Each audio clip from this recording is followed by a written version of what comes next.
You're selling your house. You do not want to leave money on the table. You do not want to make these two mistakes. So welcome to the Landis Look, where we take an inside look at the world of real estate, and we're going to help you avoid two of the biggest mistakes that we see people make. Ashton, thanks for being here today. Thanks for having me, Justin.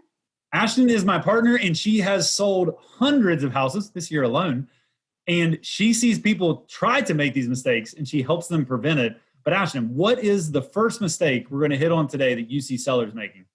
Yeah, the first mistake is really getting that price wrong, or not strategizing enough around the price that's going to ultimately work for the client. So, one thing that we see is that if you price it too low or too high, both of those can work negatively against the seller. So what we really aim to identify is what is that perfect price that helps marry perfectly their situation, their personal situation, as well as the market and the market value. What happens when you do on those extremes? You price it too high. What's wrong? Yeah. So what happens when you price it too high is typically you sit on the market for a bit.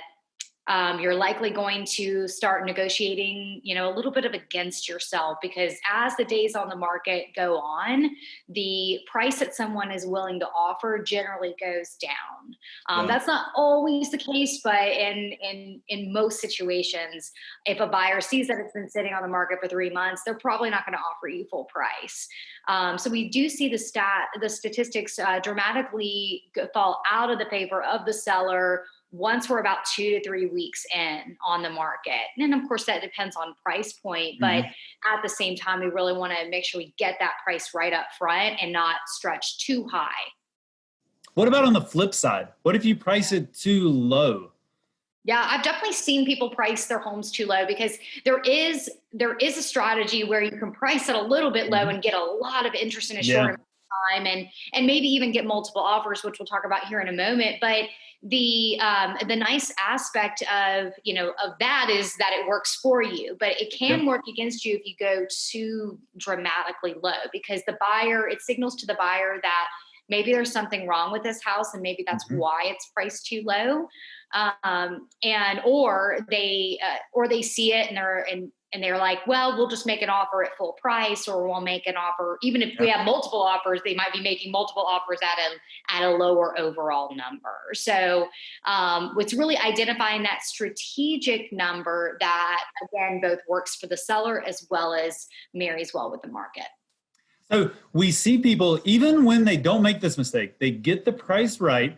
It is priced, which is oftentimes that point where you said, hey, it's competitive. It's going quickly at a good price. Maybe it's getting bid up. But even when people do that and it may get bid up, we see people make this mistake. What's the other mistake around that? It's taking a quick offer. And that actually it's interesting, because everyone has a different perspective and a different situation for their life. And maybe there's a situation where it makes absolute sense to take this first amazing offer and not hold out. However, for most of our clients, they pick the pricing strategy that they picked for a reason. And it's our job and duty as their representative to help the buyers, or to help their home see the market. And that exposure time is really what works for the seller versus against them, especially within that first 3 or 4 days. So when we say, hey, somebody says, hey, I sold my house in 30 minutes, that's maybe not the best thing, because if someone was willing to buy it in 30 minutes, what would 2 hours have given you for one? But what would have 2 or 3 days given you? So it's really about creating that momentum and buzz around the property, and using that great interest level that you have to put the seller in the best possible position, so that they maybe are negotiating more than one offer, or end up with one really favorable offer towards the end of the weekend.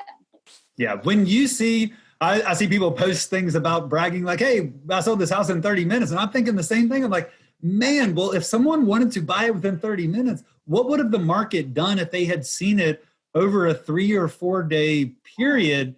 And it's not all, to your point, sometimes the seller has a situation where time is more important than the dollars.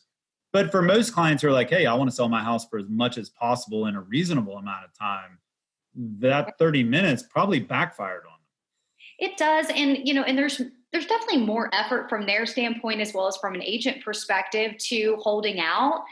For sure. But it also, when we are in alignment on that strategy, and have a process for that strategy, then we find that it just works really, really well for the sellers. And hey, their goal is generally to sell for as much as possible, as quickly and smoothly as possible. So it really does allow us to see that through.